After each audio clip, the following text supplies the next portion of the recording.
sejam bem-vindos ao podcast Diversamente, esse local onde mentes diferentes se encontram para falar sobre reflexões, para trazer histórias inspiradoras. Nós vamos trazer especialistas para conversar conosco e hoje nós estamos aqui com essa proposta que nos uniu, né, esse projeto tão especial para nós. E a gente vai fazer uma apresentação para vocês nos conhecerem melhor. Quem nos conhece, a gente agradece pela audiência e peço que espalhem, né, o nosso link, compartilhem. E eu vou começar me apresentando, então. O meu nome é Maiara, eu sou advogada, eu sou esposa do Daniel, eu sou mãe da Alice, que é a pessoa que move a minha vida, né, o ar que eu respiro, vamos dizer assim. O maternar da Alice, ele me levou para vários locais que hoje eu luto por inclusão, eu luto por equidade, eu faço um trabalho junto com a OAB, junto na Comissão em Defesa dos Direitos das Pessoas com Neurodivergência, eu atuo junto com o CONPED, que é o Conselho Municipal das Pessoas com Deficiência, e é impossível hoje eu estar aqui sem falar da minha filha, né? Então esse projeto também nasceu com o intuito da gente falar mais sobre a diversidade, a neurodiversidade, para falar sobre educação respeitosa, para falar sobre educação inclusiva, desenvolvimento infantil. E então a gente está aqui com esse propósito hoje para trazer para vocês. Dani. Olá, boa noite. Então agradecer quem está aí nos assistindo. Dizer olá e agradecer pela parceria aí das minhas amigas, parceiras. E meu nome é Daniela, então, sou esposa do Rafa e sou mãe da Sara e da Ana Clara. Então, eu tenho duas meninas, uma de 18 anos e uma de 7.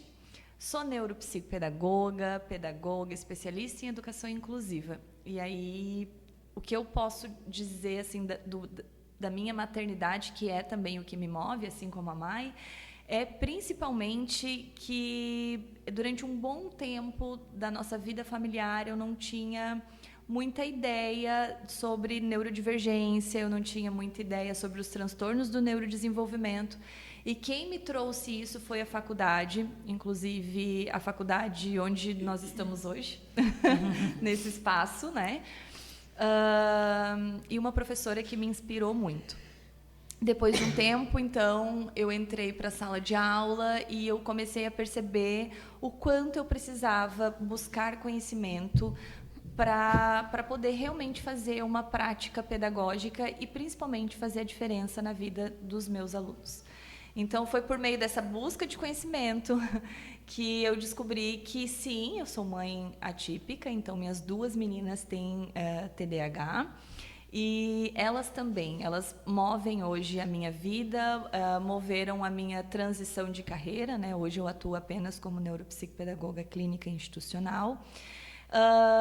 E me fazem todos os dias refletir sobre empatia, sobre acolhimento, sobre respeito à infância, à adolescência, e principalmente sobre a capacidade que todo ser humano deve ter de olhar para o outro com um olhar de respeito.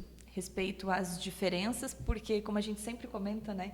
Nós todos somos diferentes, então não há um cérebro igual ao outro, não há uma mãe igual a outra, não há uma maternidade igual a outra, então somos todos diferentes. E esse olhar com respeito para essa diversidade também é o que moveu nós quatro, então, para estar trazendo aqui um espaço de escuta, um espaço de conversa, de acolhimento, para falar da nossa vida, das nossas experiências, mas também para trazer assuntos aí que são muito pertinentes para a mudança da nossa sociedade. Aline. Isso aí. Então, eu sou a Aline, sou esposa do Pablo, tenho 2 filhos, que é a Carolina e o Gabriel, e sou professora já há 23 anos. Atualmente não estou em sala de aula, estou com essa parte de aulas de apoio pedagógico, porque eu também acredito muito assim, nessa questão, como a Dani falou ali, é o acolher, né? Não é só uma sala de aula onde a gente tem que dar conteúdos, mas o olhar atento, né? E esse acolher, esse carinho que a gente tem que dedicar também para essas crianças. Então, isso sempre me moveu muito, né? Essa questão, e foi o que me levou também a entrar nesse mundo da neuropsicopedagogia, né? Sou pós-graduando, nesse ano eu finalizo a minha pós, você colega da Dani daí, e a gente vai dar continuidade então a esse trabalho, assim, porque nós também queremos, né, acolher e ver o bem, o que a gente pode fazer, o que pode estar sendo feito pelo outro, pela criança, adolescente, enfim. Então, atualmente estou, né, trabalhando não ainda como pedagoga, mas também admiro muito essa área aí que a gente está iniciando. Andressa. Olá, eu me chamo Andressa, sou esposa do Rodrigo, mãe da Júlia, do João Pedro e da Maria, que está a caminho, chegando aí logo. O meu maternar faz com que eu olhe um pouquinho para trás e lembre que na minha adolescência eu tinha um sonho gigantesco de transformar o mundo. Eu era uma pessoa que queria muito fazer a diferença. Pensei em ser política, pensei em ser jornalista, pensei em tudo isso. Mas fui conduzida pelos caminhos da educação. Sou pedagoga, atuo hoje como psicopedagoga, clínica e institucional, e hoje eu vejo que a minha missão de transformar o mundo é fazer com que este mundo seja um pouco mais inclusivo. E também é impossível falar disso sem dizer que essa missão se complementa com a chegada da Maria, que chega em agosto. A nossa Maria tem síndrome de Down e ela vem aí para nos ensinar muito e para transformar um pouco mais essa prática do meu maternar. Com certeza. Então, estamos nós aqui. Eu aproveito esse momento também para agradecer pela parceria dessas mulheres que eu admiro tanto pessoalmente, profissionalmente. E é uma honra estar aqui com vocês hoje. E a gente vai falar um pouquinho hoje, abrindo, né, o nosso episódio 1, a gente vai falar daquilo que, por mais que as nossas ascensões inclusivas, sociais, políticas sejam extremamente importantes, o que nós 4 temos em comum é o nosso maternar, que é o mais importante para nós hoje. Então, a gente vai falar um pouquinho sobre o nosso maternar, sobre maternidade atípica, maternidade típica, né? E um termo que a gente criou numa conversa, eu e a Dani, né? Que é a maternidade singular, vamos dizer assim. E eu gostaria de começar falando sobre um marco na minha maternidade que foi extremamente importante, que foi com esse livro aqui, que eu li, que é A Raiva Não Educa, a Calma Educa, né? Da Maya Angelman. E ele fala muito sobre educação respeitosa, né? Independente de se ter um diagnóstico ou não, eu acredito muito no respeito, e as pessoas confundem muito quando a gente fala sobre respeito. Exato. Com permissividade, como as crianças passando por cima dos pais, e não é nada disso, né? A gente está apenas respeitando e tratando as crianças como pessoas, né? Pessoas de direitos, já puxando um pouquinho, né, para o meu lado. Mas isso me fez ver as coisas de uma forma muito diferente, né? Dar essa oportunidade de fala, de escolha, escutar, né? Muitas vezes a gente tem esse movimento como pais responsáveis que temos que passar uma educação, a gente tem muito essa necessidade de estar sempre, parece que criando regras, colocando na linha as Exato. Crianças, né? Exigindo, e daí a gente esquece de olhar que são crianças, são apenas crianças, né? Então a gente não pode ter esse olhar adultizado, esse olhar assim de exigência máxima que às vezes a gente tem. E esse livro me ajudou muito a criar essa mentalidade, né? E modificou muito a forma como do desenvolvimento da minha filha, o meu interagir com a minha filha, né? Minha filha hoje, ela possui 2 diagnósticos, ela possui diagnóstico de autismo nível 1 de esporte e de altas habilidades e superdotação. E eu estava conversando com a Dani justamente isso, né? Porque a gente estava fazendo a nossa apresentação para conversar com vocês e eu estava me elencando como mãe atípica, né? E daí eu fiz uma observação que praticamente nós 4, né, estamos nessa classificação, vamos dizer assim, mas o porquê de levantar essa bandeira, né? Porque na verdade eu não conheço outra maternidade, eu só conheço a minha maternidade com a minha filha. Exato. Então, assim, eu não posso dizer que para mim isso é atípico, porque para mim é natural a minha maternidade. típico, né? É típico, vamos dizer assim. Eu não tenho outra visão, né?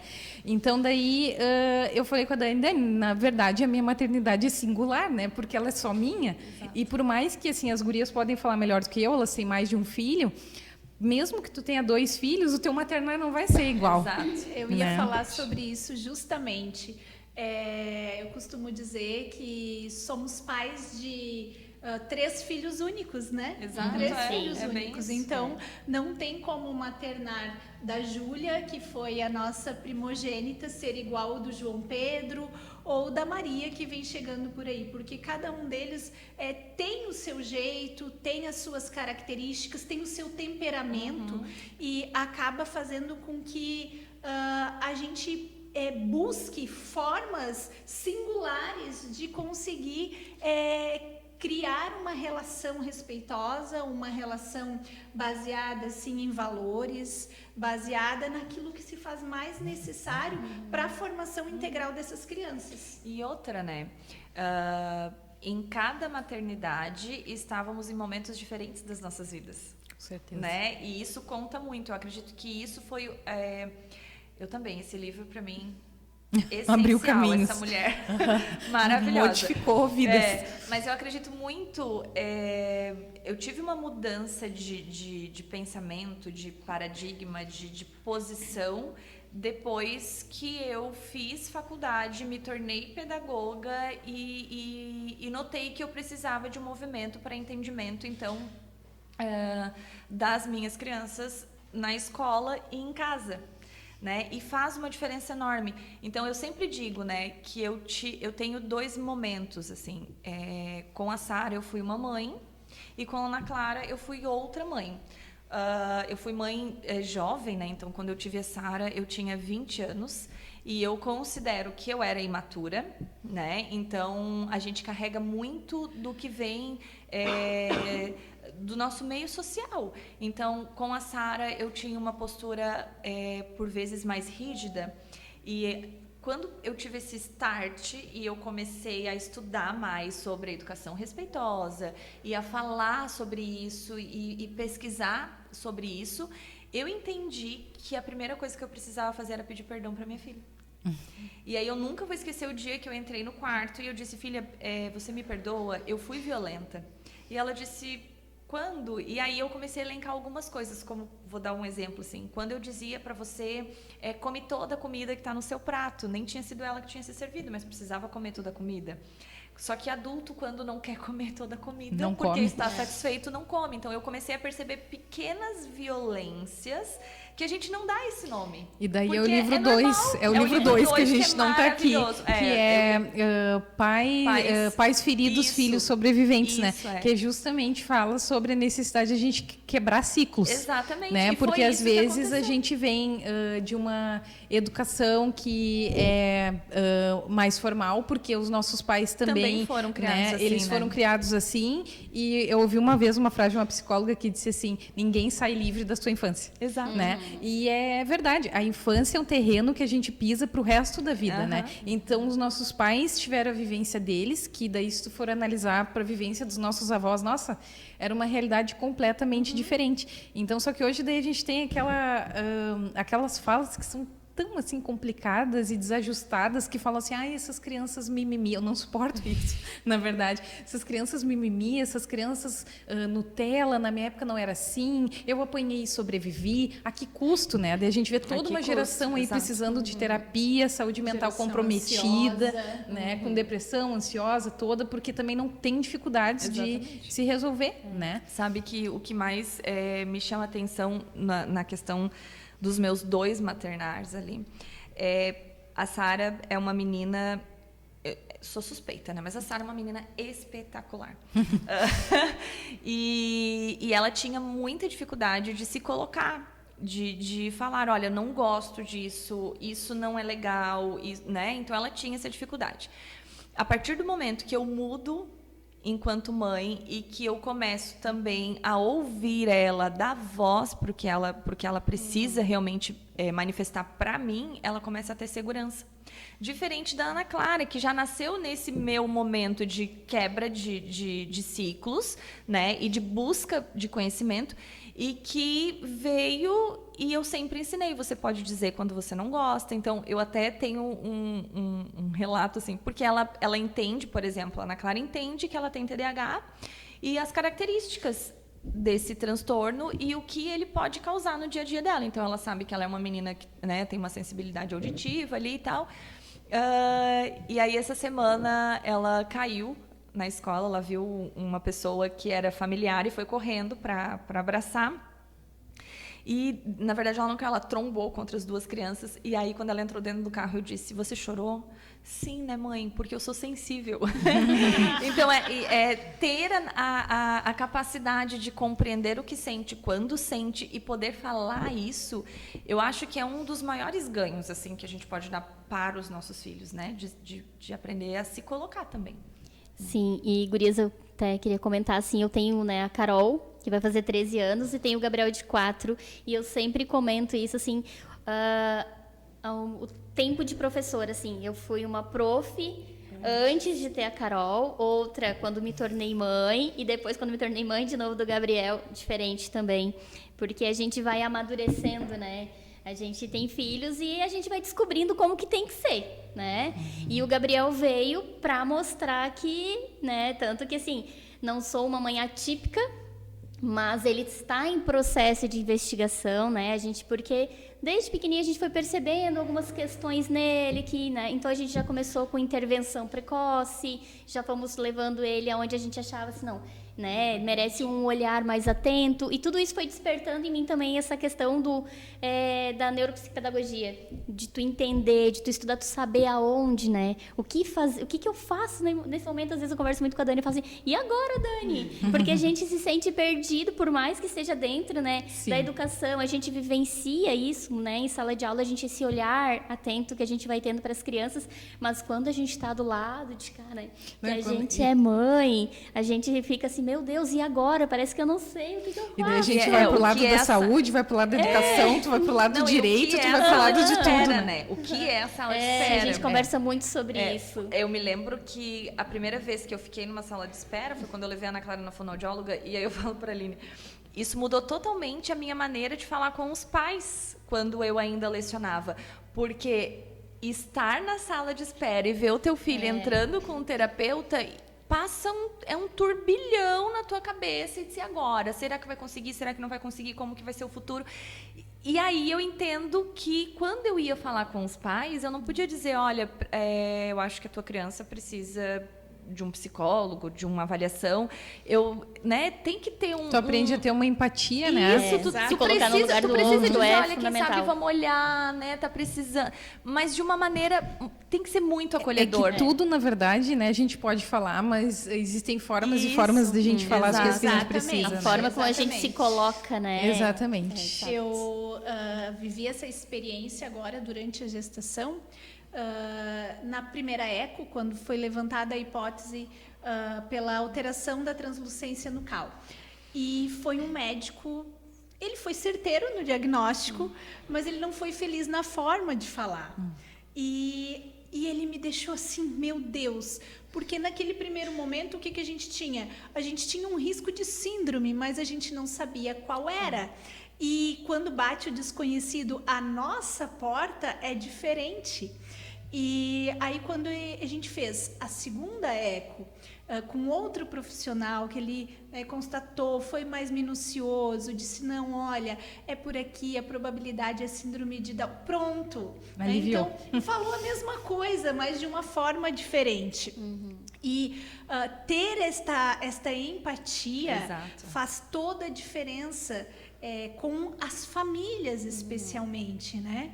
As famílias sentem esse acolhimento, as famílias sentem também uma segurança, seja no professor, ou no profissional, ou no terapeuta, que está ali ao lado daquela criança, daquele filho, daquela filha, e desbravar o desconhecido diante de um novo CID que bate a porta.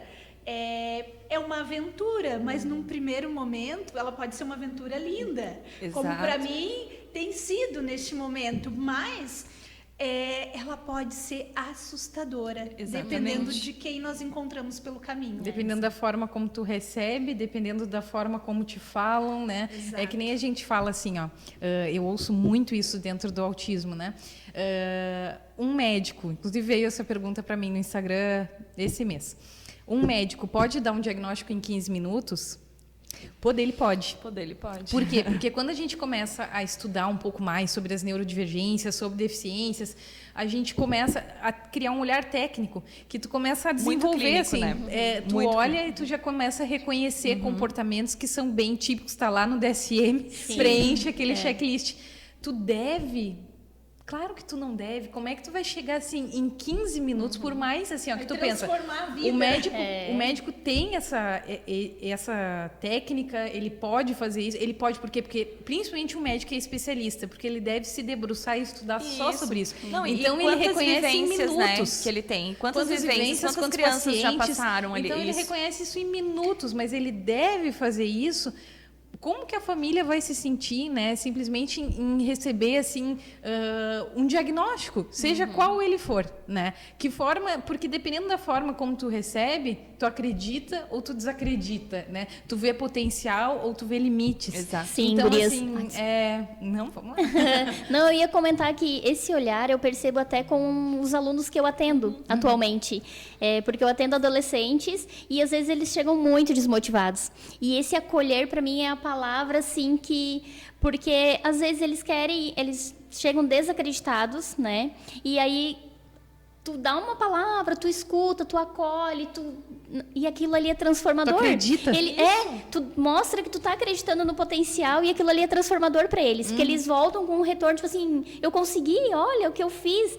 Então, assim, isso é valioso também até no meu dia a dia, assim.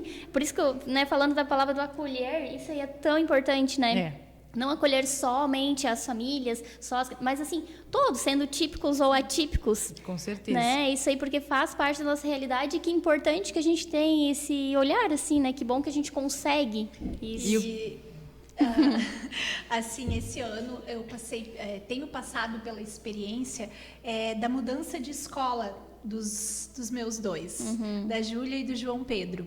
E tem sido uma experiência diferente, porque foi a primeira vez que eles trocaram de escola. E nesse processo de trocar, eu tive a oportunidade de dizer para eles, de dizer para a Júlia, inclusive, filha, tu é muito mais que uma nota, né? Exato. Se não vai bem, tá tudo certo. O importante é dar o teu melhor. Se tu deu o teu melhor e não foi, não tem problema, não muda, né? Até porque o melhor, às vezes, não é um 100. Exato. É um 50 e tá tudo bem, né? Existe todo um processo de adaptação e essa questão do abrir um espaço dentro de casa para que a criança possa falar, para que ela não se sinta Invalidada, né? né? Muitas vezes eu disse para ela, filha, a mãe trocou de escola no 6º ano e eu sei o quanto é difícil trocar de escola. Eu sei o quanto é difícil romper de alguma forma uma rotina. O recomeço, o né? recomeço. É construir novamente as relações. E é óbvio que isso, de alguma maneira, vai interferir no processo de aprendizagem e vai ter algum reflexo. Mas é ir muito além disso. A nota, o aprendizado, ele vai ser uma consequência desse acolhimento, dessa validação do que se passa dentro do coraçãozinho deles. Até porque a nota, claro que isso é para outro podcast. Sim, é para outro momento. Até porque a nota é um índice que a gente sabe que está ultrapassado, Com né? certeza. Provas, né? É. As provas. Ela Mas é para outro existe podcast. muito por aí, mas não a gente precisa Mas tu romper falou esses lacres, né? uma coisa muito importante que, na verdade, assim, dentro da neurodiversidade que a gente está conversando, muitas vezes, quando a gente recebe um diagnóstico, como famílias, a gente fica com medo dos limites. Exato. E, tendo medo dos limites, a gente não enxerga as potencialidades, né? Então, uma coisa que eu digo por experiência própria é que a gente nunca pode não acreditar. Não acreditar não é uma opção. E no momento que tu passa, e assim não vai ser fácil. como nada é fácil na vida, como se tu fosse te desconstruir e te reconstruir, e tu for passar por uma terapia, e tu começar uma análise, e tu começar a enfrentar o teu eu, né, o teu ego, e tu começar a ver, né, a gente tem os memes que a gente fala lá, o espelho, descobrir qual é a causa do meu problema, né, e a gente passar por esse processo, a gente também precisa acreditar na gente, mas a gente nunca pode duvidar, assim, que o nosso filho não vai conseguir, ele vai conseguir. Exato. Ele vai conseguir. Só que eu preciso dar o suporte que ele precisa, na verdade, né? É minha responsabilidade. Eu, além de ofertar um tratamento, e daí, claro que vai ser um assunto também para um outro podcast, além de eu ofertar um tratamento, eu preciso fazer a minha parte como família, né? E eu preciso acreditar na minha criança. Se eu não acreditar na minha criança e no potencial dela, o que o mundo vai fazer? Então, eu sempre falo da importância da gente ter também as coisas às claras com os nossos filhos, Exato. né? Falar sobre Muito os diagnósticos, não esconder os diagnósticos, até para eles se compreenderem melhor, para eles também acreditarem que, ó, faz parte de mim, mas não me define. Exatamente. Né? Faz parte. Então, assim, a neurodiversidade que a gente fala hoje, todos nós somos seres humanos neurodiversos, né? Todos nós. Exatamente. Não existe, nem gêmeos são iguais. Nem gêmeos idênticos têm um funcionamento cerebral igual. Exatamente. Então, assim, todos nós temos as nossas peculiaridades, as nossas potencialidades, as nossas questões a serem trabalhadas, né? É que nós somos a geração que rompeu ciclos e leva os nossos filhos à terapia. Exato. Além da gente ir à terapia, a gente faz o movimento de levar os nossos filhos à terapia. Então, é tão importante isso, né? Da gente acolher, acreditar, né? Oportunizar. Então, vamos já achar mais verbos. Sabe, né? Mayara, aconteceu uma situação, alguns anos atrás, disso, assim, achei importante da gente conversar sobre o diagnóstico, né? Já aconteceu em sala de aula, de ficar aquela coisa assim, mas por que o fulano pode fazer tal coisa e eu não posso? Por que ele faz? E foi passando, o tempo foi passando, e um outro colega falou qual era o diagnóstico do colega e tal. E a partir daquele momento, daquele dia, aquela criança começou a ser acolhida, porque ela passou a começaram a entender também. A enxergar ele como... Então assim, e tá tudo bem. E aí foi muito assim, ficou muito claro que precisava, parece, daquele momento ali, para eles entenderem que tá tudo certo, a gente vai acolher que cada um é de um jeitinho, né? Cada um de nós, na verdade, cada ser é único. Então, às vezes, achei importante isso, assim, realmente, de conversar sobre. É difícil enquanto família, né? Como a gente já falou, às vezes receber um diagnóstico, né? Mas é algo que a gente tem que trabalhar, isso, assim, de conversar sobre. E a gente pensa assim, por que é difícil, né? Por que é difícil? É difícil para quem? Porque são as minhas expectativas. Exato, porque, assim, quando a gente tem um filho, a gente tem um problema que a gente cria expectativas, a gente cria sonhos e a gente quer e espera que os nossos filhos respondam ao que a gente quer, né? Exato. E daí eles vêm seres dotados de personalidade que a gente reforça essa personalidade, né? E eles vêm para justamente nos mostrar que não é assim. Eu sempre vi essa questão de falar sobre o diagnóstico como até uma defesa, na verdade. Porque em algum momento tu vai estar na fila, alguém vai ouvir, alguém vai saber, alguém vai falar. Então eu penso assim, o que é melhor? A minha filha saber pela minha boca que eu sou uma pessoa que ela confia, eu sou uma pessoa que vai acolher ela e eu vou explicar para ela exatamente o que é, ou ela ser assim abordada, surpreendida por um colega ou pela mãe de um colega, né, que vai chegar e vai dizer assim para ela da pior forma possível, possivelmente, né, e vai chegar e vai dizer assim para ela, tu é autista, e agora? Né? Como é que ela vai se sentir? Exato. Então, o meu intuito sempre foi conversar com ela para que se um dia, eu sempre digo, quando a sociedade, essa sociedade capacitista, a sociedade preconceituosa, bater lá na portinha e alguém falar, tu é autista, ela diga assim, tá, e daí? Tá tudo certo. Qual é o problema? Porque para minha família não é um problema. Exato. Então, qual é o problema? E tu sabe a importância da família ter, puxando assim pro assado da escola, né? A importância da família falar sobre isso está exatamente nisso.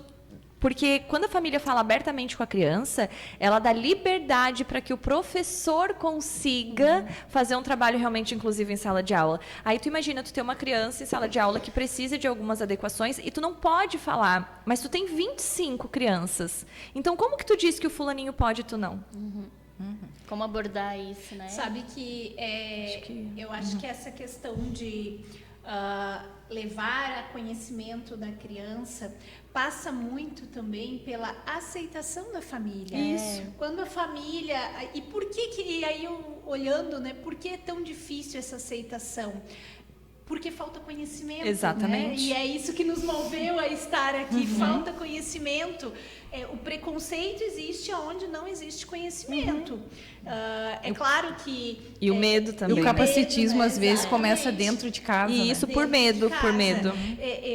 Claro que depois desse diagnóstico da Maria, eu mergulhei no mundo da síndrome de Down e eu comecei a descobrir coisas que eu que eu não sabia. Eu tinha uma visão de 30 anos atrás, quando eles não eram estimulados. E hoje nós temos diversas adultos já com síndrome de Down que são formados. Temos advogada, temos uma que formou-se agora há Modelos, pouco. advogados, professores. Chefes de cozinha. Na arte tem muito adulto hoje com síndrome de Down. E isso é fruto do quê? De uma aceitação da família lá no início, que ofereceu os estímulos necessários e que fez com que esse adulto de hoje, que já foi uma criança lá atrás, ocupasse um espaço que faz a diferença na sociedade. Verdade. Agora, gente, a gente vai chamar um intervalinho rapidinho e nós já voltamos aqui com vocês para continuar mais esse papo muito legal aqui.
Estar conectado vai muito além da tecnologia. É sobre estar pronto para viver cada momento ao máximo.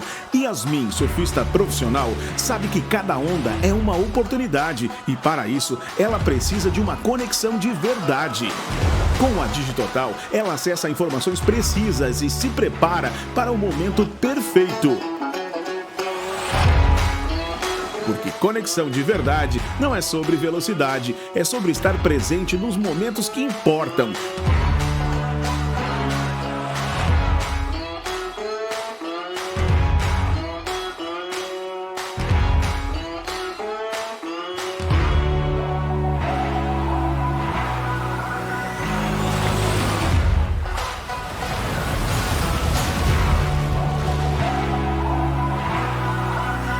Conecte-se sem limites. Viva cada momento com a Digitotal.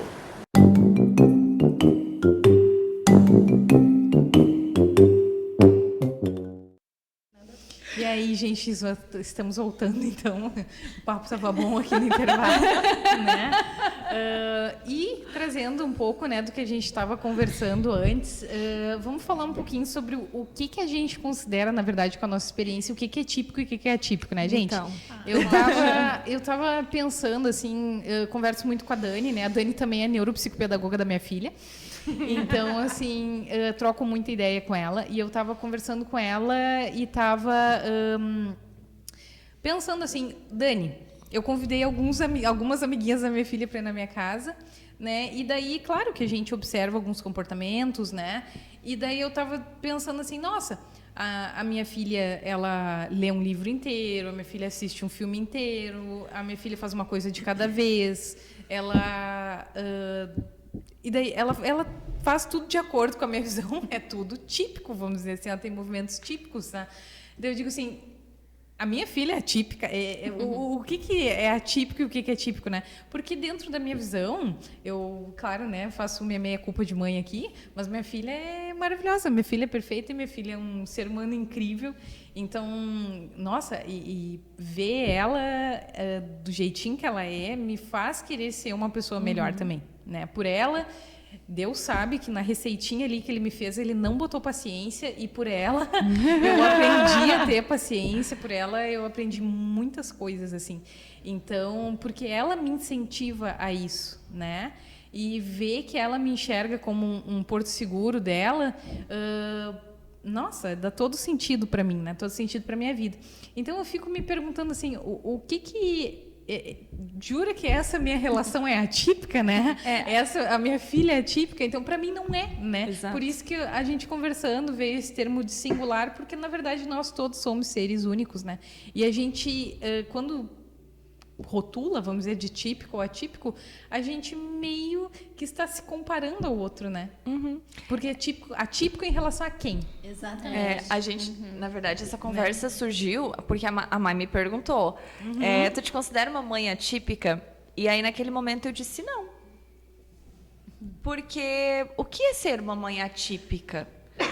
Né? E aí a gente começou a refletir, né? A gente começou a refletir o que é ser uma mãe atípica. Então, para mim, era tudo muito típico, né? Eu lidar com a questão da desatenção, da hiperatividade, era tudo muito típico, é parte do meu dia a dia, é parte hoje de quem eu sou, né? É parte da minha casa, da minha família. Então, para mim, é típico. Inclusive, e aí a Mai me trouxe uma questão que foi preponderante, assim, para eu entender que eu precisava usar, muito embora eu ainda disse para ela, eu acho que eu não sou digna de usar, porque eu acredito que tem mães que passam aí por algumas dificuldades que eu não passo. E daí já veio outra reflexão. Que aí veio outra reflexão. E daí a gente fica nessa. Mas na conversa, ela ainda me disse assim, a gente usa, né, o termo atípico por uma questão de luta, né? Uma luta social, uma luta política até, né? E representatividade. E aí, depois da conversa, eu refletindo, eu lembrei de algumas coisas, né? Então, alguns exemplos. Antes de eu saber, por exemplo, né? Porque, para mim, era muito normal a Sara, por exemplo, não parar. Ela não parava, era imprevisível, né? Até tem uma fala do meu pai que disse, meu Deus, essa menina me dá medo, porque ela é imprevisível. Né? E então, para mim, aquilo era muito normal, era muito típico, né? E aí, durante a infância da Sara, a Sara não teve nenhum prejuízo cognitivo, alfabetizou na idade certa, tudo foi muito, para mim, natural. Tanto é que o diagnóstico veio na adolescência dela, né? Porque eu não entendia que aquela dificuldade dela era algo que gritava e que também trazia sofrimento para ela, né? E também não tinha o conhecimento sobre isso. Em contrapartida, como eu já tinha conhecimento, a Ana Clara já me acendeu a luzinha, entendeu? Olha, aqui eu tô vendo isso muito parecido com a Sara, aqui é diferente, mas eu tô vendo um padrão de desatenção. E o diagnóstico da Ana Clara veio cedo, veio com 6 anos, na fase ali de alfabetização. Ela demorou um pouco mais também para alfabetizar. E claro que eu, sendo da área, foi mais fácil de identificar na Ana Clara. E aí eu dizia para a Mai, é típico para mim lidar com a Sara, assim como é típico para mim lidar com a Ana Clara. E a Ana Clara também é uma menina que tem uma inteligência emocional fantástica, assim, ela é, de novo, espetacular, né? Nossos filhos são espetaculares, maravilhosos. Então, para mim era muito típico, mas eu entendi que eu preciso usar o termo atípico até para poder lutar pelos direitos da minha filha, né? Hoje, principalmente da Ana Clara, a Sara já está na faculdade, já consegue lidar com as dificuldades relacionadas ao TDAH, já entende o funcionamento dela de maneira mais fácil, assim. em contrapartida, a Ana Clara ainda precisa que eu seja a voz, que eu lute pelos direitos dela, que eu fale para as pessoas, olha, em algum momento pode ser que ela tenha esse comportamento, e esse comportamento é por conta disso.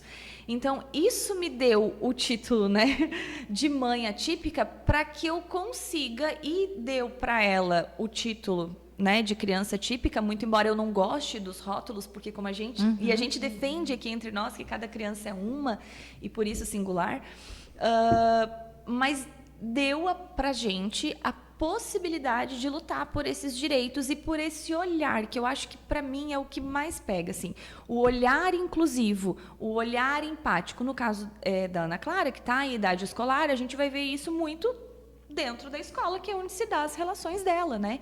Mas a gente vai ver na fase adulta que a gente precisa continuar com esse olhar, e por isso a gente precisa continuar falando desse, utilizando esse termo, mãe atípica, família atípica, criança atípica, muito embora nós acreditemos que somos todos singulares, que somos todos diferentes, mas por conta da luta, isso foi a Mai que me ensinou, a gente precisa usar esse título, né? E é importante esse termo também porque, assim, ó, o que a gente precisa falar, né? E já é importante falar no primeiro episódio, vamos dizer assim, que é super importante dar visibilidade para as mães atípicas. E por que a gente fala isso? Porque existe uma estatística onde a cada 10 famílias, 8 pais abandonam as crianças com deficiência antes dos 5 anos de idade. Então, de 10 famílias, só 2 o pai fica. Então, muitas vezes, essa mãe, ela absorve uma rotina de terapias, absorve um trabalho, a mantença da casa, ela absorve tudo. E ela é uma pessoa sobrecarregada. A gente tem, infelizmente, uma taxa alta de suicídios na maternidade atípica. Então, por que é importante a gente trazer esse termo? Porque a gente precisa dar visibilidade para a luta dessas mulheres, né? E daí a Dani, nessa conversa que a gente teve, ela disse assim, nossa, mas comparado a isso, eu não acho que a minha jornada seja difícil. Mas aí a gente para e pensa também, sempre vai existir alguém que vai estar passando por uma situação ou enfrentando uma jornada mais difícil do que a nossa. Mas por isso a minha jornada se torna fácil?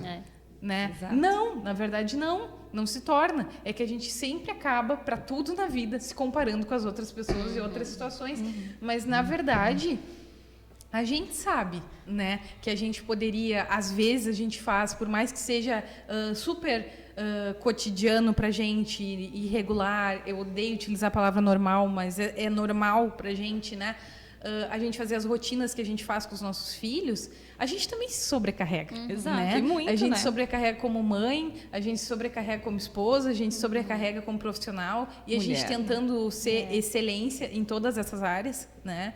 Então, assim, muitas vezes a gente está levando o nosso filho na psicóloga, na neuropsicopedagoga, na fonoaudióloga, e as outras crianças estão fazendo futebol, natação, balé, né? Então, assim, eu sempre tento compensar, né? Sempre tento observar na minha filha também o que é confortável, priorizar sempre o bem-estar dela, porque eu sempre falo, gente, direitos, né? E a gente vai abordar mais sobre direitos em outro episódio, mas direitos a gente tem. Mas acima dos direitos vem o bem-estar. Né? Com certeza. Então a gente precisa ver o bem-estar dos nossos filhos, muito embora eles tenham o direito de estar naquele lugar, eles tenham o direito de acessar, eles estão se sentindo bem naquela situação? Exato. Eu sempre, até há poucos dias, falei abertamente sobre isso, sobre o excesso de demanda terapêutica, o excesso de estar em ambiente clínico, né? A criança ela é estimulada quando ela brinca também. Ela precisa estar naquele ambiente em casa, com a família, brincando, tendo aquela liberdade de se descobrir E ser criança, e de né? ser criança. Agora, onde nós entramos com uma rotina, isso tem se tornado muito comum, muito comum. 3 terapias de fono, 3 terapias de psicopedagoga, 3 TO. terapias de TO, 3... E aí, que momento essa criança é criança? Aí chega no final do ano, como eu passei por essa situação ano passado, chega final do ano, tem criança que está exausta. E se nós adultos passamos por uma exaustão, assim, quando chega uma Burnout, demanda né? muito, A gente tem uma demanda muito grande. Imagina essas crianças, que além de tudo, tem a escola, tem o atendimento de AE na escola, né? Então, assim, é muito Elas importante. não têm nenhum dia para ficar em casa. Muitas vezes as famílias, elas procuram, na verdade, também ofertar todo o tratamento, Exatamente. né? E o melhor, vão em busca, e o melhor sempre, e vão em busca de médicos, né, neuropediatras ou psiquiatras que ofereçam o plano Gold, né, o famoso plano Gold de terapias, que é um plano de terapias acima de 40 horas semanais. Daí vocês pensam, 40 horas semanais. Isso é uma carga horária de trabalho. Além da criança ir para a escola, ela tem 40 horas semanais. Então, muitas vezes, quando alguns clientes chegam para mim e mostram o plano Gold, né, eu digo assim, poxa, que bom que esse laudo está bem completo, porque com um laudo bem completo tu vai acessar os direitos de uma maneira mais fácil, mas tu já pensou como que isso vai se encaixar na rotina do teu filho? Que tempo que ele vai ter para ele ser criança, para ele ser livre, para ele brincar, né? Por isso que a gente conversa muito lá na clínica sobre essa questão do ouvir que a Aline falou. Porque, claro que a gente tem aí crianças que estão indo na clínica por conta dessa demanda, né, de tratamentos, mas a gente tem crianças, a gente atende lá na Neuroaprender também, a Aline tem o apoio pedagógico, o reforço escolar. Então, imaginem que, às vezes, a gente pega uma criança e um adolescente que precisa de 15 minutos para conversar. Ou para brincar. Sem uma demanda. Sem uma demanda. Até para criar um vínculo, para criar uma confiança. E assim, às vezes já tem esse vínculo estabelecido, mas tu percebe que essa criança precisa falar, que a gente precisa parar o que a gente está fazendo e dar um espaço para ela brincar de qualquer coisa que não seja direcionado, né? Ou uma conversa. Respeitar, né? Exato. A gente consegue perceber, assim, acho que deu, vamos, né, focar em outra coisa agora. E realmente acontece muito isso. Não, prof, agora vamos, né, vamos fazer tal coisa, vamos fazer um jogo. E é importante, porque assim, tu vê que a criança já tá... Acho super importante essa questão, assim, da estimulação, né? Como mãe, eu vejo, assim, o quanto o Gabriel evoluiu com tudo que a gente pode proporcionar para ele. E uma coisa, agora só voltando um pouquinho, uma coisa que a Mayara falou, essa questão, assim, que acontece das famílias, né? Às vezes a mãe acaba assumindo, né, tudo sozinha. Lembrei de uma psicóloga que o Gabriel foi o ano passado, que quando ela foi dar a devolutiva, tava eu e o Pablo, e ela falou assim, em primeiro lugar, eu quero dar os parabéns para vocês dois, porque foi uma ou duas vezes que o Pablo não pôde estar junto. Então, assim, como é importante isso também, que bom, né, Clara? Né? A gente super entende, né, quando a família, porque às vezes um consegue, né, se ajustar para estar mais presente nesse momento e acompanhar o filho, mas que bom quando né, os pais conseguem estar participando desse momento e podendo entender, né, o que está acontecendo. E daí me lembrei, assim, da fala da psicóloga, a primeira coisa que ela falou assim, em primeiro lugar, eu quero dar os parabéns para vocês dois, porque é isso, é essa busca que nós estamos, né? Eu hoje não sei dizer ainda, um dia eu posso vir aqui contar, porque, né, o Gabriel está em processo de avaliação e contar para vocês o que né, porque desencadeou aí. Porque assim, qual a preocupação não é ir atrás de um diagnóstico, não é isso. É só compreender, né? É compreender e poder entender alguns comportamentos dele, poder ajudar. Isso que eu acho que a gente evoluiu muito, assim, ó, do ano passado para cá. E ele também, né, Dani? Muito. Nossa, o quanto ele amadureceu e evoluiu durante esse processo. Então, assim, a gente quer poder entender, né? O que a gente faz agora, né? Qual acompanhamento talvez seja necessário, ou então tá tudo bem, é isso.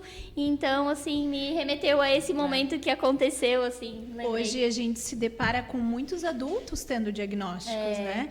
E aí são adultos que já não ficaram só no TDAH, que já foram para um quadro de ansiedade, um quadro exato, de depressão, né? Eu só tive certeza, eu não tenho um laudo assinado, mas eu realmente tenho um TDAH. E fecha tudo no DSM. Tudo no DSM. Eu comecei a estudar o DSM ali, eu disse, aqui. Meu Deus, encaixa em tudo. E aí eu comecei a ver que na minha família paterna especialmente, não sou só eu. Então começa a fechar, inclusive, essa questão de que é genético. Então, só que há um tempo atrás, primeiro havia um preconceito muito maior. Acho que a gente fala em inclusão, mas já temos avançado muito, né? Ainda falta, mas temos falta avançado. avançar. Passos lentos, sim, mas vamos. Mas eu digo assim, aquele preconceito de um adulto buscar terapia, antigamente falava em psicólogos, era um absurdo. Exato. E hoje não.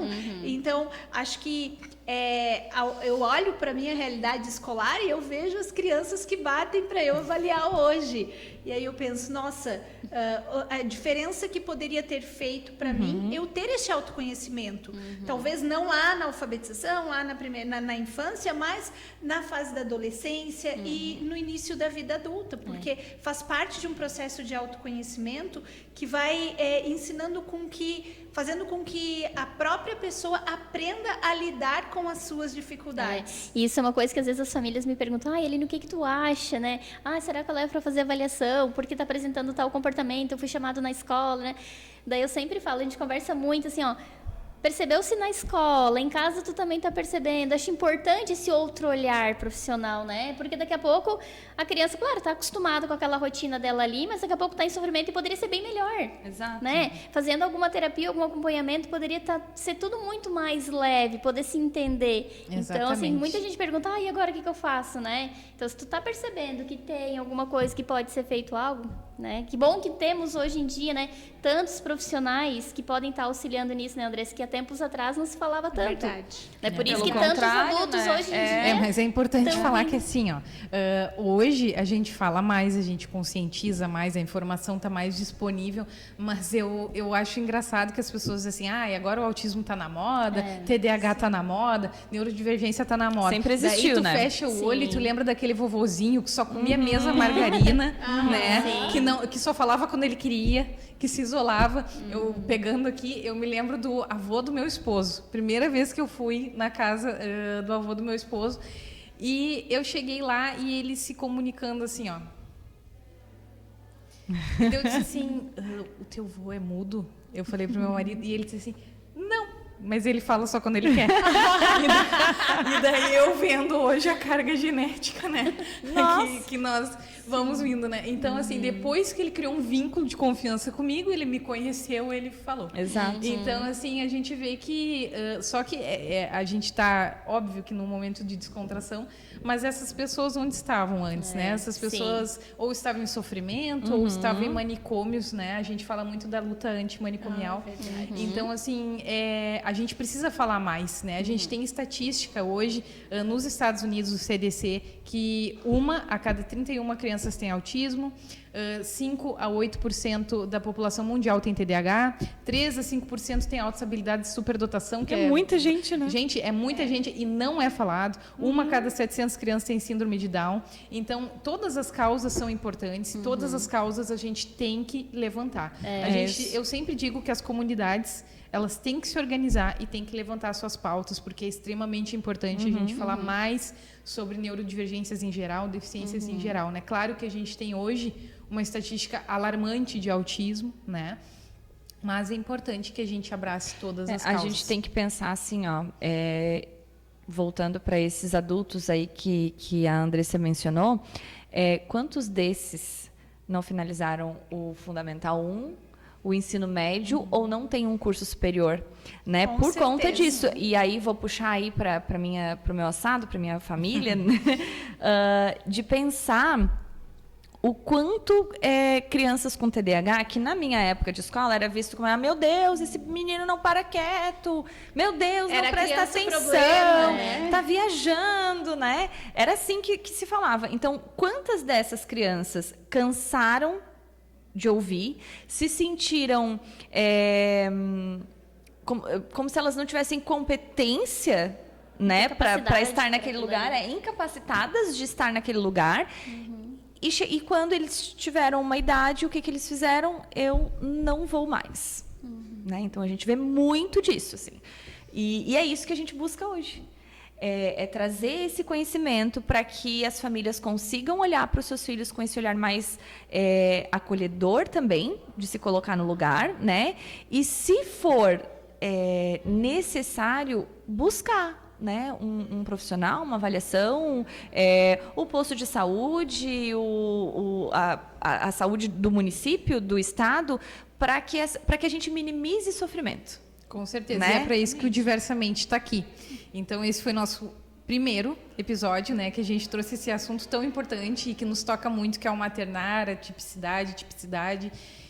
No próximo episódio, que é o episódio 2, vai ser para explicar para vocês como vai funcionar a dinâmica. Cada dia, uma de nós vai trazer um tema mais relacionado à sua área, né? E na próxima semana é o meu dia, e eu vou trazer uma profissional que eu sou fã dela, né, completamente, que é a Nayane Cardoso, é uma psicóloga que atua aqui no nosso município. Ela é psicóloga infantil, é terapeuta naturalística, especialista em ABA, especialista em autismo. E a gente vai abordar nesse programa as neurodivergências, né, a identificação, os marcos de desenvolvimento. A gente vai falar também um pouquinho de como é importante a família se envolver no tratamento, né? Então, convido vocês para estarem aqui todas as quartas-feiras conosco. Diga-se de passagem, nosso roteiro está muito bom, tá? De todos os dias. Nós temos uma ansiedade aqui compartilhada. Inclusive, não então somos ansiosas. então, a gente já tem programas definidos praticamente até o fim do ano. Então, não percam, porque, assim, realmente, gente, a gente está fazendo tudo com muito amor, carinho e dedicação, né? Para a gente abranger e abraçar essa diversidade, né? O diversamente. Dessa forma, para a gente criar mais uma sociedade inclusiva, mais justa, falando mais sobre equidade, né, que é muito importante. Exato. Então, convido vocês para estarem aqui conosco todas as quartas-feiras, às 19h30, né, no YouTube e no canal da Summit, né, que é o canal 6 Net Claro. Inclusive, só para deixar claro, assim, o nosso grande objetivo aqui é trazer conhecimento. Né? Informação, também, né? Porque nós acreditamos que nós só vamos conseguir ter uma sociedade realmente inclusiva se tivermos conhecimento, informação, né? A partir do momento que a pessoa sabe, ela vai começar a incluir. Então, esse é o nosso grande objetivo. Né? E fica aqui também o convite para que vocês possam divulgar o Diversamente, para que mais pessoas tenham acesso a esse conteúdo, tenham acesso a esse espaço de conhecimento, de troca, e que realmente isso possa fazer toda a diferença na nossa sociedade nos dias de hoje. É isso então, pessoal. É muito importante, né, participar desse momento. E a gente, nos próximos até, se quiserem participar, né, nos enviar perguntinhas ali, a gente pode também estar conversando sobre. E foi um prazer, né, estar aqui com vocês, meninas, participando desse momento, porque eu acho que tão importante isso, né, enquanto profissional, a gente poder ter essa troca, enquanto mãe também, né, ter esse olhar, esse acolher, esse ouvir do outro.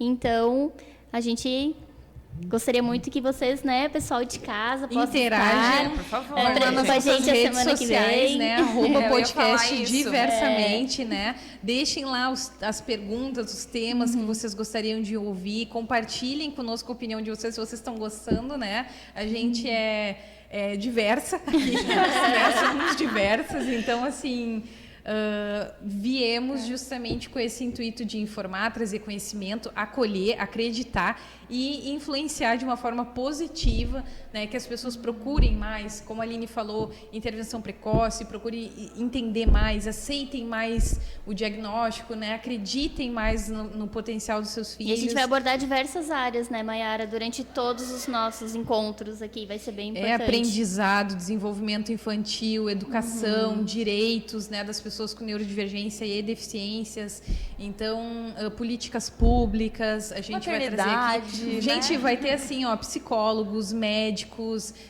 secretários da educação, assistência social, assistentes sociais, né? Vamos ter até promotor de justiça aqui. Então, diretores de escola. Diretores de escola, né? Exatamente, né? Então, neuropsicomotricista, psicomotricista. Mães, tem muita gente bacana. Mães atípicas. Motricista. Exatamente. Bastante convidados. Então vai estar bastante completo aqui o nosso podcast. Hoje foi só uma apresentação nossa, né? E trazemos esse assunto, mas convidamos vocês para estarem conosco toda quarta, 7h30. Divulguem, nos sigam lá nas redes sociais, @podcast diversamente, né? A Summit também, canal da Summit TV. E nos nossos também, né? Por favor, rapidinho, temos um tempinho ainda, ó. Nos nossos, @Mayara Pereira Advogada. Aline _Dalpiaz. Daniela.bittencourt, não, Daniela.bittencourt@neuropp. Não sei. Daniela Bittencourt. PP. É isso aí, vai. Ela sabe melhor que eu. Psicopedagoga Andressa Maciel. E neuroaprender. Isso aí, então fiquem por dentro dos nossos conteúdos, principalmente do @podcast Diversamente, né? Que a gente vai estar aqui trazendo esse conteúdo legal e compartilhando com vocês. Muito obrigada por todos que nos assistiram, né? Por estarem nos incentivando a estar aqui e fazer esse trabalho que a gente está visando com tanto carinho, né? Para criar justamente espaços de fala, sociedade mais inclusiva, né? E criar mais respeito às diferenças. Isso aí. Obrigado para todos.